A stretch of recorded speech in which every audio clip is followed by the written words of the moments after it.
Akala ni Bethany ay nananaginip lang siya sa lalaking nasa convenience store, ngunit hindi. Totoo ang lalaki't mukhang siya ang nagyaya rito, papunta sa hotel. Do you want to do it inside the car? Or on the soft bed, baby? Sensual na tanong nito sa kanyang punong tenga. Bumigat ang kanyang paghinga at nayukyok ang kanyang ulo sa balikat nito. Inside the room, please. Gusto kong humiga. Ayaw ko sumakit ang katawan ko. Hiling niya sa lalaki na swabing tumawa ulit. Nakatayo o nakahiga, sasakit pa rin ang katawan mo kapag gagawa ng baby. Biro nito na nakapagpainit sa kanyang mga pisngi. Bigla kasing naalala niya siya ang nagyaya sa lalaking gumawa ng baby. Nahiya man siya ay buo pa rin ang desisyon niya.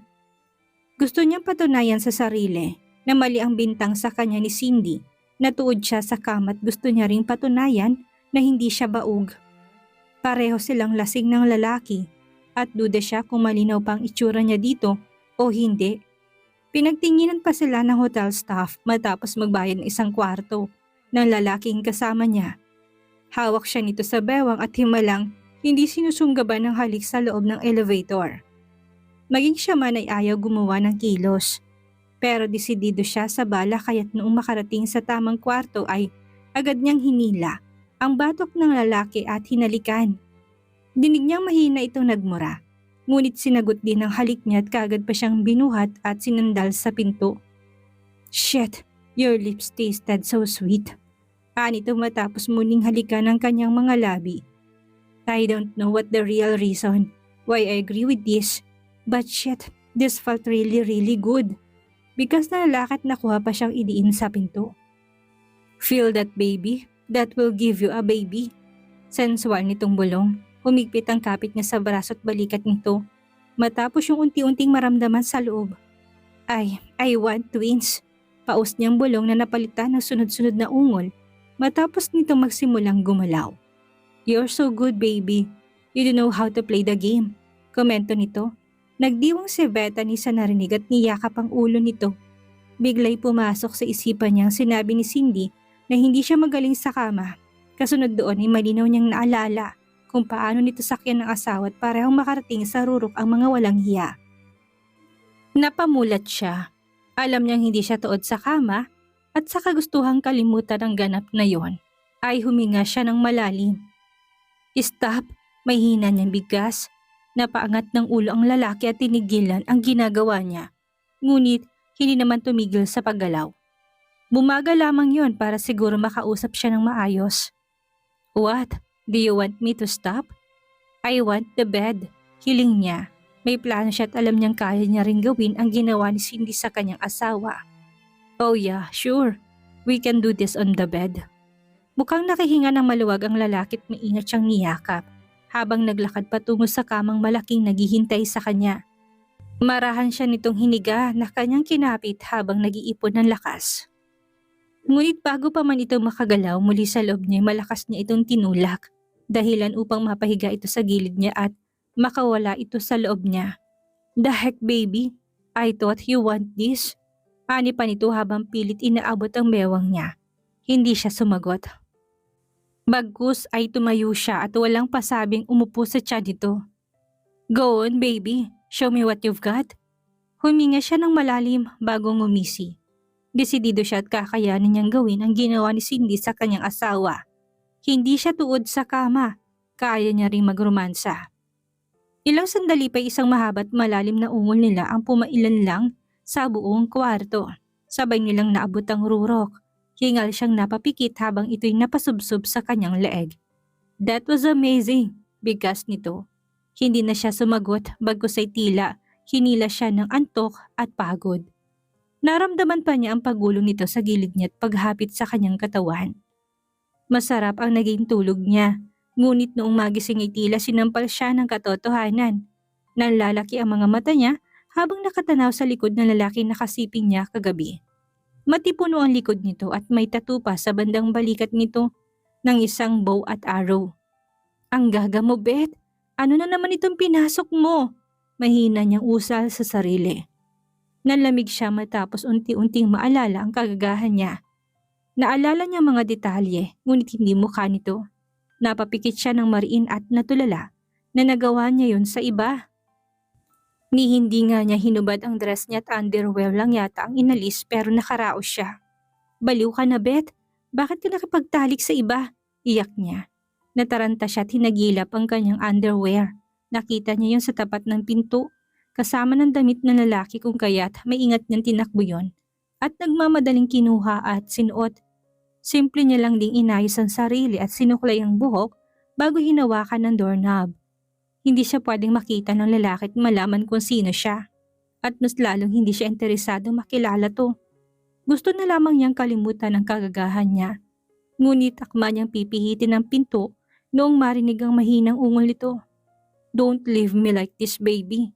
Bigkas nito na nakapagpatulos sa kanya sa kinatatayuan. Don't leave me like this. Mahina niyang usal, nangunot ang noo niya sa naging panaginip at talos hatiin sa dalawa ang ulo ni Lyndon matapos magising. Mahina siyang napaungol matapos maramdaman ang kahubdan niya. Sa ilalim ng kumot ngunit sumilay din ang ngisi sa kanyang labi. It wasn't a dream. He got laid last night. Natutuwa siya sa kaisipang nakapag-ehersisyo na naman siya kagabi sa kabila ng stress niya sa buhay. Ngunit napamulat ang mga mata niya matapos maisip na baka hindi na naman siya pakawalan ng babaeng nakasiping kung kaya't balak niyang tumakas. Lagi na lang kasing nagiging clingy. Ang bawat babaeng nakakasiping niya at kulang na lang ay itali siya sa leeg, makasama lamang ulit o hindi kaya'y mapakasalan. Sinubukan niyang damhin ang katabi ngunit nangunot ang noo niya matapos walang makapangbulto ng babae. Napabalikwas siya ng bangon at napatitig sa parteng iyon ng kama. May gusot at halatang may humiga doon, ngunit wala ang babae. Dumapon tingin niya sa pinto't makitang may siwang ito. Senyales na may lumabas doon. It was real. Shit, mahina niyang usal. Matapos maalalang panaginip niya. Akala niya'y katang isip lamang na may pinipigilan siyang babae na huwag umalis ngunit tila ang nakasiping niya kagabi ang babaeng yun. Nasapon niya ang ulo at pumikit muli nang mariin matapos muling dumaloy sa isipan niyang mga pangyayari kagabi. Bawat detalye ay naalala niya at halos mapamura matapos maalalang hindi siya gumamit ng kahit na anong proteksyon. Shit, Ace. Gulo na naman yan, pagkausap niya sa sarili. Napamulat siya at tumitig muli sa kama ngunit wala namang bakas ng dugo doon. Pero hindi naman lahat ng una ay dinudugo. Kumuyo ang kamao niya sa takot na baka mabuntis ang babae at bigla na lang maghabol. Kapag nangyari yon, ay limas lahat ng mana niya sa kanyang lolo at baka itakwil pa siya kahit nag-iisa siyang apo. I need to fix this mess.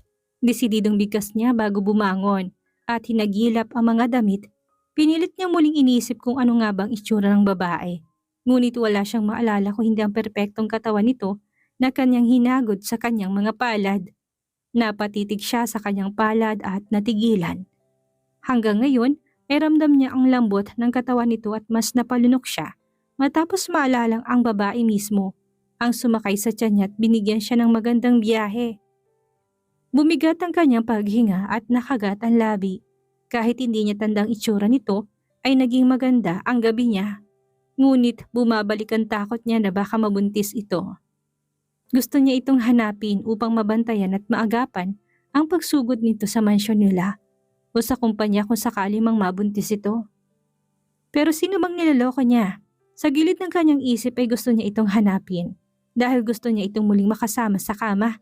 Iba ito sa ibang babaeng naghahabol sa kanya kung kaya't naisip niya na po pwede itong gawing bed body para matigil na siya sa paggamit ng iba't ibang babae gabi-gabi. Hinagod niya ang buhok at matapos maisuot ang pants ay hinagilap niya lang ang kanyang cellphone at wallet na napadpad sa paanan ng kama. Pagtingin niya ay kompleto pa naman ang kanyang salapi at cards. Kaya dumiretso na lang siya sa ibaba ng hotel at tumungo sa receptionist. Miss, may kasama akong babae kagabi, di ba? Tanong niya sa receptionist na babae na bahagyang natulala sa kanya. Mr. Ocampo, mahinang bigkas nito. Alam niyang may kasikatan ng apelyido niya, ngunit hindi yan panahon upang umaktong sikat. Nakita mo bang itsura? Tanong niya muli, nangunot ang noon nito at maaaring iniisip na nababaliw na siya at hindi maalala ang itsura na nakasiping niya. Napamura siya at hindi makapaghintay. Pakitignan nga ang pangalan sa listahan. Pero kayo po yung check-in kagabi sir. Hindi ko rin po nakilala si ma'am. Anito muling nagpamura sa kanya. I want to see the CCTVs. Yun na lang pag-asa niya upang matagpuan ito. Ngunit nung panoorin niya lahat ay walang malinaw na kuha sa mukha ng babae. Tabo ng buhok nito sa kanyang mukha at minsan naman ay nakasubsob sa kanyang dibdib. Sunod-sunod na malulutong na mura ang pinakawalan niya bago lumabas ng hotel at halos magmura siyang muli matapos maalalang sasakyan ng babae ang ginamit nila patungo sa hotel at naiwan ang sasakyan niya sa convenience store. Wala tuloy siyang magawa kung hindi tumungo doon at tanungin na rin ang cashier sa itsura ng babae, ngunit iba na ang naroon. Namewang siya matapos rumihisa sa isipan kung paano silang napunta at humantong sa kama. Baog siya, mahinang usal niya. Yun kasing naalala niyang kinaiiyak nito. Kailangan niyang kumalma at alam niyang hindi ito mabubuntis. Ngunit nagpaigting lang yun sa kagustuhan niyang gawin tong bed body dahil lusot siya sa responsibilidad kung sakali. Nakagat niya muli ang labi at pasipol-sipol na sumakay sa sakyan niya. Imbis na sa mansyon ay sa bahay ng kaibigan siya tumuloy. Ang blooming mo Ace, ani ng kaibigan kung kaya't nasuntok niya ito sa braso. Gago ka Julio, ginawa mo pa akong babae. Napasimangot ang kaibigan nito at mahina siyang sinuntok sa tiyan na kanyang kinahalakhak. Hina mo gago, insulto niya sa kaibigan. Ngunit napailing-iling ito at inabot ang hawak na cellphone. Makatawa ka pa kaya kapag nakuha na ng mga Del Rio ang mga investors niyo? Patay ka sa lolo mo Ace. Ngumisi ito habang siya'y napatitig sa litrato ng dalawang investors nila na kausap si Guillermo Del Rio. Lyndon Ace Ocampo was stripped of his wealth, biro ni Julio na nagpakuyom sa kanyang kamao. Hindi pwedeng malusutan siya ng mga ito. Hindi niya hahayaang mapamana lamang sa sakim na assistant ng kanyang lolo ang pinaghirapan ng mga magulang niya. Babawiin ko rin sila, ani ang tinutukoy ang mga investors. Tinapik siya sa balikat ni Julio at binulungan. Ligawan mo na lang yung bunsong Del Rio para tapos ang laban. Mungkahin ito kaya't napabaling siya sa kaibigan. Unti-unti siyang napangisi matapos maalala ang eleganteng babaeng minsan niya nakikita sa mga events. Baka magwala si Guillermo Del Rio kapag nagalaw ang prinsesa niya.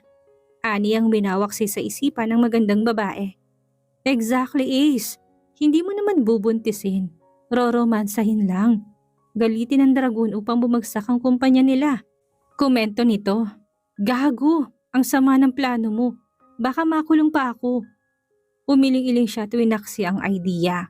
Isa pa ang babae kagabi ang naiisip niya. Alukin mo na lang ng kasal, Ace. Hindi ka naman rin lugi sa isang beta ni Del Rio. Maganda na, mabango pa. Parang lumagay ka na rin sa tahimik. Ani muli nito, ngumisi siya. Ibang makakapagpatahimik sa akin. Ani ha, matapos sumilay sa isipan niyang nangyari kagabit, alam niyang gagawin niyang lahat mahanap lamang ang babaeng yun. Samantala, hindi alam ni Bethany nung araw na yun kung saan tutungo. Hanggang ngayon kasi kinakabahan pa siya sa halos muntikan ng pagkikita ng lalaki sa kanya noon sa hotel. Kung hindi siya tumakboy baka naabutan siya nito matapos magising. Ngayon ay dalawa na ang problema niya. Alam niyang mayaman din ang lalaking yon at pinapanalangin niyang hindi siya nakilala nito. Kung hindi itatakwil siya ng kanyang daddy sa pakikipagtalik sa iba gayong kasal pa siya kay Malcolm. Sising-sisi siya na nagawa niya yon. Wala na rin siyang pinagkaiba kay Malcolm dahil sa nangyari. Nagkasala na rin siya at iyon ang kinatatakot niya. 2 araw din siyang namalagi sa ibang hotel. Nagdadalawang isip kung uuwi ba sa ancestral house nila o sa bahay nilang mag-asawa. Kung uuwi siya sa mansyon ay magagalit ang daddy niya. Pero kung uuwi siya sa bahay nilang mag-asawa ay baka nandoon pa rin ang pinsan niyang si Cindy. Nagtagi sa mga ngipin niya. Hindi talaga niya lubos maisip na magagawa yun ni Cindy sa kanya. Para niya na itong kapatid at tagapagtanggol pa sa daddy niya. Pero ahas pala to. Lumilingkis sa asawa niya kapag wala siya. Huminga siya ng malalim bago marang hinubad ang damit niya at lumusong sa bathtub. Nanginginig ang kalamnan niya sa galit at halos muling maiyak. Matapos mapagtantong para na rin siyang si Cindy at nagawang makipagtalik sa ibang lalaki. Pumikit siya ng mariin upang iwaksi ang naisip, ngunit tila nananadya ang utak niya at sariwa niyang naalala kung paano siya romansahin ng lalaki at kung paano siya umindayog sa tiyan nito. Bumigat ang paghinga niya na tila naririnig ang sarili niyang umuungol sa bawat galaw at haplos nito. Naipagdikit niyang mga hita sa sensasyong nararamdaman. Hanggang ngayon ay ang lakas ng epekto ng lalaki yon at iyon ang kinaiinis niya. Para siyang naging alipin sa init na nararamdaman mula dito na hindi kayang pantayan ni Malcolm. Ni hindi sumagi ang katawan ni Malcolm sa isip niya at ang lalaki sa hotel ang nanatili sa kanyang isipan. Napamulat siya at naikuyom ang mga kamao. Matapos na may matanto, baka kaya nagawang mga liwa ni Malcolm ay dahil hindi nga sila compatible sa kama. Kung siya nga ay nasihan sa isang strangyero, maaaring ganun din si Malcolm kay Cindy. Pero hindi, mali pa rin ang lahat at gusto niyang itama kung may tsansa pa. Napakurap siya matapos marinig ang pagtunog ng kanyang cellphone kung kaya't dali-dali niyang kinuha ang roba at bumalik sa tapat ng kama. Nanginig ang kamay niya matapos makitang ang ate Cassandra niya tumatawag at alam niyang nag-aalala na ito. Beth! My gosh! Nasaan ka ba? Bakit hindi ka pa rin pumapasok sa kumpanya? Galit na si Daddy at binigyan niya lahat ng meeting sa mga investors kay Cindy. Litanya nito. Sa lahat ng sinabi nito'y pangalan lang ni Cindy na natili sa tenga niya. Bunso, ayokong itakwil ka nila Daddy. Kaya please lang pumasok ka na sa kumpanya. Nasa hotel ako ate. Mahinang bigkas niya. Ano? Paanong? Hindi nito na ituloy ang sasabihin matapos kumawala ang mahinang hikbi sa kanyang mga labi. Wala naman siyang balak na magsumbong pero hindi niya mapigilan ang umiyak ngayong narinig ang boses ng ate niya. Kakampi niya ito pero natatakot siyang magsabi. Dinig niyang huminga ito ng malalim mula sa kabilang linya. Umuwi ka na Beth, hindi ko na gustong nangyayari. Matatag nitong bilin bago namatay ang linya. Wala siyang nagawa kung hindi bumagsak sa kama at humikbi. Mas lalo pa siyang napaiyak matapos makita sa salamin ang kiss mark sa leeg niya na maaring gawa ng estranghero.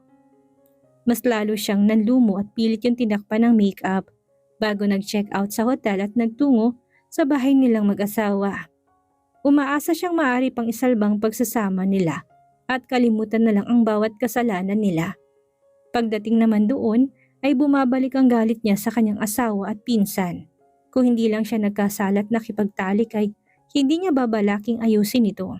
Sa gate pa lang ay tanaw na niya si Cindy na suot na naman ang roba niya at hindi siya tanga para hindi isiping kababangon lang ito mula sa kama. Kinastigo niya ang sariling galit at pilit kalmadong pumasok sa loob.